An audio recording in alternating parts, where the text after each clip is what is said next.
ഓം ശ്രീ മഹാദേവിയെ നമഃ. നമസ്കാരം. ശ്രീ ലളിതാ സഹസ്രനാമ സ്തോത്രത്തിൻ്റെ 884 മുതൽ 911 വരെയുള്ള നാമങ്ങളുടെ അർത്ഥങ്ങളാണ് നമ്മൾ ഇന്ന് അറിയാൻ പോകുന്നത്. ആദ്യം നമുക്ക് ശ്ലോകം ഒന്ന് ചൊല്ലാം. ഓം ഗുരുഭ്യോ നമഃ. ഓം ഗംഗണപതയേ നമഃ. ഓം ശ്രീ പരാശക്തിയേ നമഃ. ധർമാധാരധനാധ്യക്ഷ ധനധാന്യ വിവർധിനി വിപ്രപ്രിയ വിപ്രരൂപ വിശ്വഭ്രമണകാരിണി വിശ്വഗ്രാസ വിദ്രുമാഭ വൈഷ്ണവി വിഷ്ണുരൂപിണി അയോനിര്യോനി നിലയ കൂടസ്ഥ കുളരൂപിണി വീരഗോഷ്ഠിപ്രിയ വീര നൈഷ്കർമ്യനാഥരൂപിണി വിജ്ഞാനകരനാകല്യ വിദന്ധ ബൈന്ദവാസന തത്വാധിക തത്വമയി തത്വമർത്ഥസ്വരൂപിണി സാമഗാനപ്രിയ സൗമ്യ സദാശിവ കുടുംബിനി. അപ്പൊ ഇതുവരെയുള്ള നാമങ്ങളുടെ അർത്ഥമാണ് നമ്മൾ ഇന്ന് അറിയാൻ പോകുന്നത്. ആദ്യത്തെ നാമമായിട്ട് വരുന്നത് ഓം ധർമ്മധാരായേ നമ. സകല ധർമ്മങ്ങളുടെയും ആധാരസ്വരൂപിണിയായ ദേവിക്ക് നമസ്കാരം. എന്തൊക്കെയാണ് ധർമ്മങ്ങള്? സത്യം, നീതി, സദാചാരം, അങ്ങനെയുള്ള ധർമ്മങ്ങളുടെ എല്ലാം ആധാര സ്വരൂപമായവൾ എന്നാണ് ആ നാമാർത്ഥം സൂചിപ്പിക്കുന്നത്. അടുത്ത നാമം നോക്കാം. ഓം ധനാധ്യക്ഷായേ നമ. ധനം എന്ന് വെച്ചാൽ സകല സമ്പത്തിൻ്റെയും സമൃദ്ധിയുടെയും അധിപതിയായ ദേവിയെന്ന് സാരം. ധനധാന്യ വിവർധിനിയെ നമ. അതായത് ഭക്തന്മാരുടെ ജീവിതത്തിലെ സാമ്പത്തികമായ സമൃദ്ധിയും അന്നമായ സമൃദ്ധിയും അന്നത്തിൻ്റെ സമൃദ്ധിയും എല്ലാം നൽകുന്ന ദേവി എന്ന്, അതായത് ധനവും ധാന്യവും നൽകുന്ന ദേവി എന്ന് നാമാർത്ഥം സൂചിപ്പിക്കുന്നു. ഓം വിപ്രപ്രിയായേ നമ. വിപ്രന്മാർ എന്നാൽ വേദജ്ഞാനികള്, തത്വജ്ഞാനികള്, അതുപോലെ ആത്മാന്വേഷികൾ, ബ്രാഹ്മണർ തുടങ്ങിയവരെയാണ് ഉദ്ദേശിക്കുന്നത്. അപ്പൊ അങ്ങനെയുള്ളവർക്ക് പ്രിയമായിട്ടുള്ളവളാണ് ദേവി, അതുപോലെ അവരിൽ പ്രിയമുള്ളവളാണ് ദേവി എന്നും നാമാർത്ഥം വരുന്നുണ്ട്. അപ്പോൾ അടുത്ത നാമം നോക്കാം.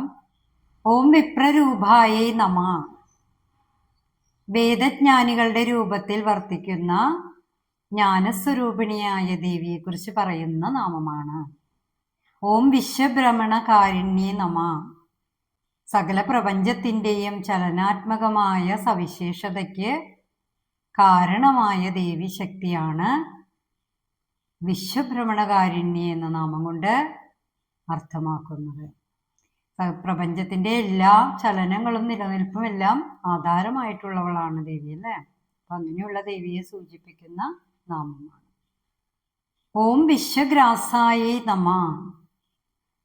പ്രപഞ്ചത്തിൻ്റെ, അതായത് തിരോധാന സമയം നമ്മൾ കഴിഞ്ഞ മുൻപുള്ള നാമങ്ങളിലൊക്കെ പഠിച്ചിട്ടുണ്ട്. പ്രപഞ്ചത്തിനെ ആ പ്രളയകാലത്ത് ദേവി തൻ്റെ അനന്ത സ്വരൂപത്തിൽ ലയിപ്പിക്കുന്നു എന്ന്, അല്ലേ? അപ്പോൾ അങ്ങനെയുള്ള നാമാർത്ഥമാണ് വിശ്വഗ്രാസായേ നമ എന്ന നാമം കൊണ്ട് ഉദ്ദേശിക്കുന്നത്. ഓം വിദ്രുമാഭായേ നമ. അതായത് പവിഴത്തിൻ്റെ ശോഭയോട് കൂടിയവളല്ലേ, പവിഴത്തിൻ്റെ ശോഭയോട് കൂടിയവളാണ് ദേവി, അല്ലേ? അപ്പൊ അങ്ങനെയുള്ള നാമാർത്ഥത്തിലാണ് വിദ്രുമാഭ എന്ന നാമം വരുന്നത്. ഓം വൈഷ്ണവ്യേ നമ. വിഷ്ണു ശക്തിയായ ദേവിക്ക് നമസ്കാരം. ഓം വിഷ്ണുരൂപിണ്യേ നമ. അതായത് സ്ഥിതി എന്നത് ദേവിയാലാണ് നടത്തപ്പെടുന്നത്, അല്ലേ? അപ്പൊ അതുകൊണ്ടാണ് വിഷ്ണു രൂപ നമ്മൾ മുൻപ് ഗോപ്ത്രീ നമ എന്നൊക്കെ പറഞ്ഞിട്ട് നമ്മൾ നാമത്തിൽ പഠിച്ചിരുന്നു, അല്ലേ? അതായത് വിഷ്ണു രൂപത്തിൽ സ്ഥിതി ചെയ്യുന്നവളായ ദേവി, സർവജഗത്തിലും വ്യാപിച്ചു കിടക്കുന്ന വിഷ്ണു സ്വരൂപമായ ദേവിയെ കുറിച്ചാണ് വിഷ്ണു രൂപിണി എന്ന നാമം വരുന്നത്. ഓം അയോന്യയേ നമ. അതായത് ദേവിക്ക് ഉത്ഭവമില്ല, ഉത്ഭവമായ സ്ഥാനമില്ലാത്തവളാണ്, ജന്മരഹിതയായ ദേവി എന്നൊക്കെ അർത്ഥമുണ്ട്. അതായത് ദേവിക്ക് ഒരു ഉത്ഭവസ്ഥാനം എന്നുള്ളത് ഇല്ല എന്നാണ് നാമാർത്ഥം പറയുന്നത്. ഓം യോനി നിലയായേ നമ. ദേവിക്ക് ഉത്ഭവസ്ഥാനമില്ല, പക്ഷെ ദേവി തന്നെയാണ്, ആ അമ്മ തന്നെയാണ് പ്രപഞ്ചത്തിൻ്റെയും എല്ലാത്തിൻ്റെയും ഉത്ഭവസ്ഥാനം എന്നത് ആണ് നാമാർത്ഥം വ്യക്തമാക്കുന്നത്. പ്രപഞ്ചത്തിൻ്റെ മൂലകാരണമായ ദേവി തന്നെയാണ് ആ ഉത്ഭവസ്ഥാനമെന്ന നാമാർത്ഥം സൂചിപ്പിക്കുന്നു. ഓം കൂടസ്ഥായേ നമ. മാറ്റമില്ലാത്ത ലോകത്തിൻ്റെ അല്ലെങ്കിൽ പ്രപഞ്ചത്തിൻ്റെ പരമചൈതന്യമായിട്ട് നിലകൊള്ളുന്ന ദേവി എന്ന് നാമാർത്ഥം. അതുപോലെ കൊടുമുടിയിൽ വസിക്കുന്നവളെന്നും നാമം പറയുന്നുണ്ട്. ഓം കുളരൂപിണ്യേ നമ. കുലസ്വരൂപിണിയായവൾ, കൗളമാർഗം ഇഷ്ടപ്പെടുന്ന ദേവി. നമ്മള് മുൻനാമങ്ങളിൽ ഇതും പറഞ്ഞിട്ടുണ്ട് അല്ലെ, കൗളമാർഗത്തിൽ ആചരിക്കപ്പെടേണ്ട ദേവി എന്നാണ് എന്നൊക്കെ നമ്മൾ പഠിച്ചിട്ടുണ്ട്. അപ്പൊ അതേ അർത്ഥം തന്നെയാണ് ഇവിടെയും വരുന്നത്. ഓം വീരഗോഷ്ഠി പ്രിയായേ നമ. വീരന്മാർ എന്നാൽ നമ്മൾ മുൻപ് പറഞ്ഞിട്ടുള്ള പോലെ ആത്മാന്വേഷികൾ, അതുപോലെ ഇന്ദ്രിയങ്ങളെ നിയന്ത്രിച്ച് ആത്മജ്ഞാനം നേടിയവർ, വേദപണ്ഡിതർ, ഇവരെല്ലാവരും ബ്രാഹ്മണർ.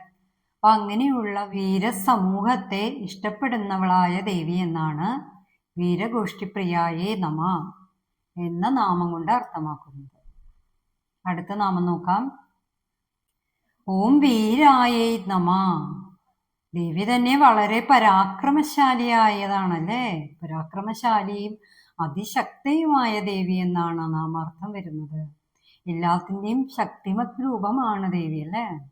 അപ്പം അങ്ങനെയുള്ള ദേവിയെ കുറിക്കുന്നു വീരായേ എന്ന നാമം. ഓം നൈഷ്കർമ്മ്യായേ നമ. കർമ്മരഹിതയായ ദേവിയാണ്. ദേവിക്ക് കർമ്മങ്ങളോ കർമ്മബന്ധങ്ങളോ ഒന്നും തന്നെ ബാധിക്കുന്നില്ല. കർമ്മരഹിതയായ ദേവി എന്ന് സാരാംശം. ഓം നാഥരൂപിണ്യേ നമ. നാഥരൂപിണിയായ ദേവിക്ക് നമസ്കാരം. നമ്മൾ സരസ്വതി ദേവിയും നാഥരൂപിണിയാണല്ലേ, ദേവിയുടെ തന്നെ ഒരു ഭാവം തന്നെയാണ് സരസ്വതി ദേവിയും. അപ്പം അങ്ങനെയുള്ള നാഥരൂപിണിയായ ദേവിക്ക് നമസ്കാരം. ഓം വിജ്ഞാന കലനായേ നമ. വിജ്ഞാനം നൽകുന്നവളാണ് ദേവി അല്ലേ. നമ്മൾ കാളിദാസൻ്റെയൊക്കെ കഥ വായിച്ചിട്ടുണ്ടാവും. അപ്പോൾ അങ്ങനെ വിജ്ഞാനം വളരെ ഒന്നുമല്ലാത്തടത്തു നിന്നാണ് ഉയർത്തിക്കൊണ്ടുവന്നത് കാളിദാസൻ അല്ലേ. അപ്പം അതേപോലെ വിജ്ഞാനം നൽകുന്നവളാണ് ദേവി. തൻ്റെ ഭക്തന്മാർക്ക് ജ്ഞാനത്തെ നൽകുന്ന ജ്ഞാനസ്വരൂപിണിയായ ദേവി അല്ലേ. അപ്പം അതാണ് ആ നാമത്തിൻ്റെ അർത്ഥം. ഓം കല്യായേ നമ. എന്താണ് അതിൻ്റെ അർത്ഥം? അതിൽ ഒരുപാട് അർത്ഥങ്ങളുണ്ട്. ശുഭകാരിണി, മംഗളകാരിണി, അതുപോലെ കലാനിപുണയായ, കുശലയായ, സർഗശക്തിയായ, സർവമംഗളങ്ങളും നന്മകളും നേരുന്ന ഭക്തന്മാർക്ക് സർവമംഗള സ്വരൂപവും നൽകുന്ന, സർവമംഗളങ്ങളും നൽകുന്ന ദേവിയായിട്ടും അങ്ങനെയൊക്കെയുള്ള നാമങ്ങളാണ് കല്യായി എന്ന നാമം കൊണ്ട് അർത്ഥമാക്കുന്നത്. അടുത്ത നാമം നോക്കാം. ഓം വിദഗ്ധായേ നമ. അതിൽ തന്നെ നല്ല അർത്ഥമുണ്ട് അല്ലേ. എല്ലാത്തിനും വൈദഗ്ധ്യമുള്ളവളാണ് ദേവി. നമുക്ക് ഇതിനോടൊക്കെ മനസ്സിലാക്കാൻ പറ്റും. ഏത് നാമം എടുത്താലും നമുക്ക് വർണ്ണനാതീതമാണ് ദേവി അല്ലേ. അപ്പോൾ അങ്ങനെ എല്ലാ വൈദഗ്ധ്യങ്ങളും ഉള്ളവളെന്ന് ആ നാമാർത്ഥം സൂചിപ്പിക്കുന്നു. അടുത്ത നാമം ഓം ഭൈന്ദവാസനായേ നമ. ആ നാമം പറയുന്നത് ഒരു ബിന്ദുവിൽ സ്ഥിതി ചെയ്യുന്നവളായ ദേവിയെക്കുറിച്ചാണ്.